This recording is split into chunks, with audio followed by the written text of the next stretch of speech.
Small cap funds में खूब आ रहा निवेश। इक्विटी कैटेगरी में कुल फंड फ्लो पिछले 6 महीने के औसत के एक तिहाई तक कम होने के बावजूद small cap funds retail investors के लिए काफ़ी आकर्षक बने हुए हैं।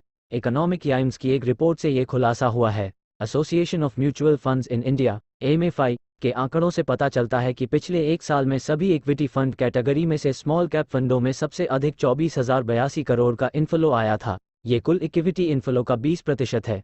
एक साल में सबसे ज्यादा कहां आया पैसा? मिड कैप फंड, ई cap fund 24,082, 19,811, 18,041 crore. Small sectoral crore equity फंडों में आम के लिहाज से 20% उछल गया। ऊर्जा ग्लोबल विसम, मुंबई। सोमवार को स्मॉल कैप कंपनी ऊर्जा ग्लोबल के शेयरों ने बाजार खुलते ही 20% का अपर सर्किट छू लिया।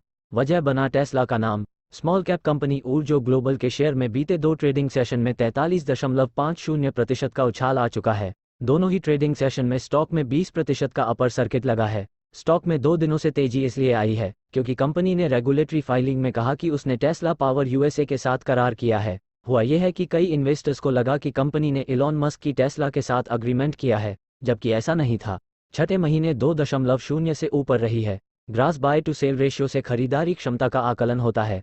स्मॉल कैप फंडों में लगातार इनफ्लो के दम पर मई में इसका असेट अंडर आर्म मैनेजमेंट सालाना आधार पर 47% बढ़कर 1.53 स्मॉल कैप फंड्स का ग्रॉस बाय लाख करोड़ रुपए हो गया, जबकि स्मॉल कैप फंड कैटेगरी 5वीं सबसे टू सेल रेशियो मई में 2.78 रहा, जबकि ओवरऑल इक्विटी फंड कैटेगरी आम बड़ी बन गई है। पिछले वर्ष में equity overall equity fund category के लिए 24% बढ़कर 16-56 लाख करोड़ रुपए। फंडों में 1.09 करोड़ फोलियो की नेट यह 1.12 था और यह रीडिंग लगातार हो गया बढ़ोतरी हुई है।